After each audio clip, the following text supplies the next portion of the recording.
Cutting करना चाह रहे उनको आप बड़े वोट, कटिंग से मतलब वोट, ज्यादा उसमें नहीं जाना।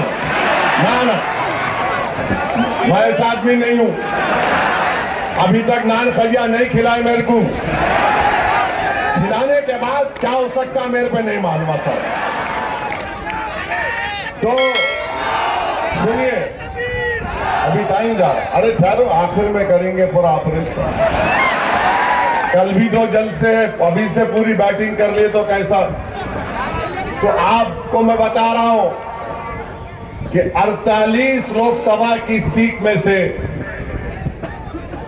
जो नए नए सेक्युलर बने हैं उद्धव ठाकरे,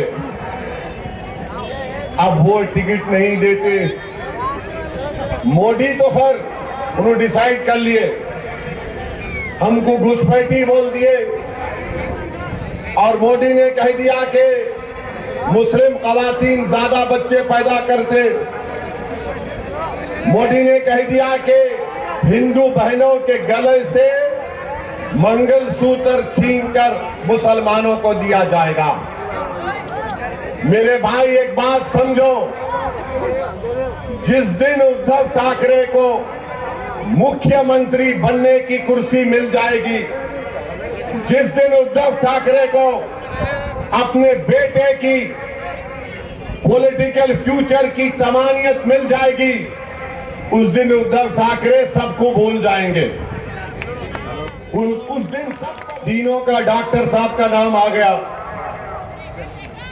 एनआरसी के लिस्ट में। कोई भी जाकर बोलेगा इनके नाम का ऑब्जेक्शन है, इनको इनके दादा का बर्थ सर्टिफिकेट लाना पड़ेगा, डॉक्टर साहब को परभनी जाके लाना पड़ेगा, इम्तियाज साहब को कहां से लाएंगे?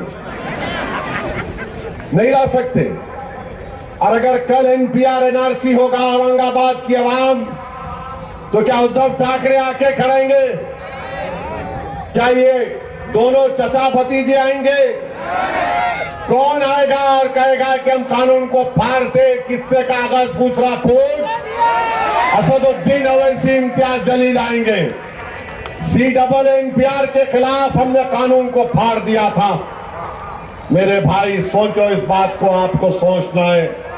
13 तारीख को जब वोट डालने जाएंगे, मेरी इन तमाम बातों पर गौर करिए।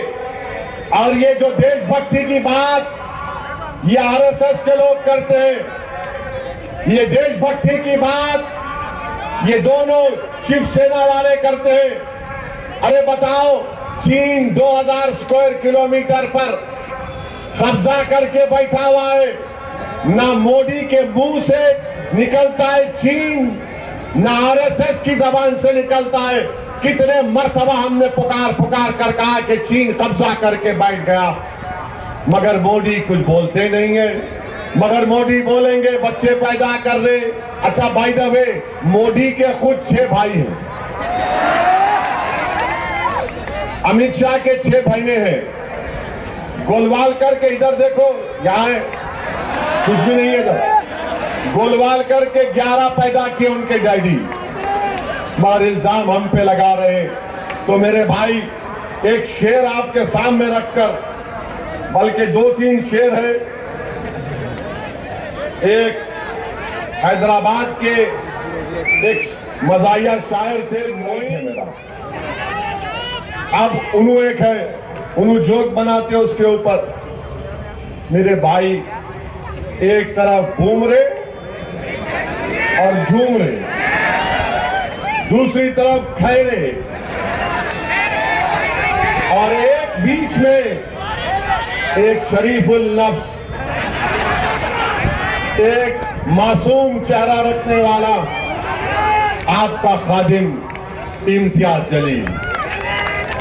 आप तीनों की तस्वीर को सामने रखो, भूमरे, खैरे और इम्तियाज जलील, और आपको पता चल जाएगा कि भाई इन दोनों को देखे तो डर लग रहा, इसको देखे तो अपना लग रहा।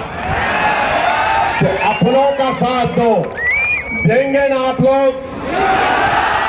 13 तारीख को पूरा एक होकर साथ देंगे ना आप लोग? और जो लोग कटिंग करने पे आए, मत करो। मत करो। मैं तुमसे अपील कर रहा हूं, मैं तुम्हारे अच्छे के लिए बोल रहा हूं।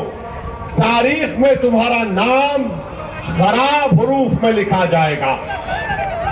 औरंगाबाद की जब सियासी तारीख लिखी जाएगी तो लोग तुम्हारे नाम को इज्जत से नहीं लेंगे। आप एक थे, एक हैं और एक रहेंगे इंशाअल्लाह ताला। लोग बार बार मीडिया के लोग सवाल करते कि भाई आप इंडी अलायंस में क्यों नहीं गए। 3 मर्तबा इम्तियाज जलील ने अवामी तौर पर स्टेटमेंट दे दिया कि हम लोग अगर बातचीत करेंगे तो हम तैयार हैं, मगर ये लोग बातचीत करने को भी तैयार नहीं थे।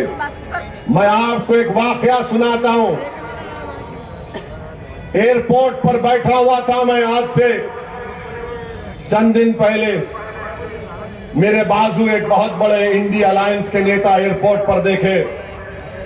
मैं एयरपोर्ट की गेट के पास बैठा हुआ था, वो मेरे बाजू आकर बोले, बहुत बड़े नेता उनके, बोले ओवैसी साहब हाउ आर यू। बोला, बोलो कैसे।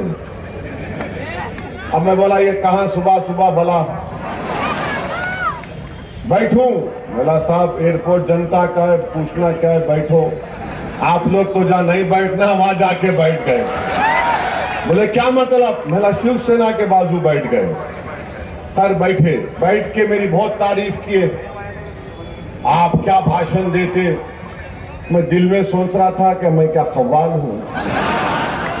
फिर बोले आप पार्लियामेंट में दलाइल के साथ तकरीर करते।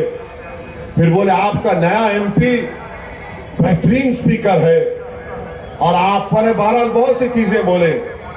मैं बोला भाई साहब 5 मिनट में आप मेरी पार्टी के एमपी की मेरी तारीफ करें आप, और आपका ताल्लुक महाराष्ट्र से है। ये तारीफ आप जो कर रहे, मेरे को लगता है कि मुनाफिकत है, ये हिपोक्रेसी है। बोले क्यों बोल रहे हैं साहब। मैंने आप हमारा इम्तियाज आपको पूछा लो अलायंस में, तो आप लोग बोले नहीं। बोले नहीं ओवैसी साहब ऐसा है, अगर आपको हम ले लेंगे तो हमको जो है दूसरों का वोट नहीं मिलता, हमको दूसरों का वोट नहीं मिलता। मैं सुन के ताज्जुब कर रहा था इस शख्स को कि अभी बैठकर कह रहा था कि हिंदुस्तान के संविधान को तुम बचा रहे हो, ऐसी तुम बाबा साहेब अम्बेडकर के ख्वाबों को पूरा करने की बात करते, हम तुम्हारी इज्जत करते। मैं सुन रहा था उनकी गुफ्तगू और कह रहे थे कि नहीं वोट नहीं मिलता है, वो फुला हो जाएगा।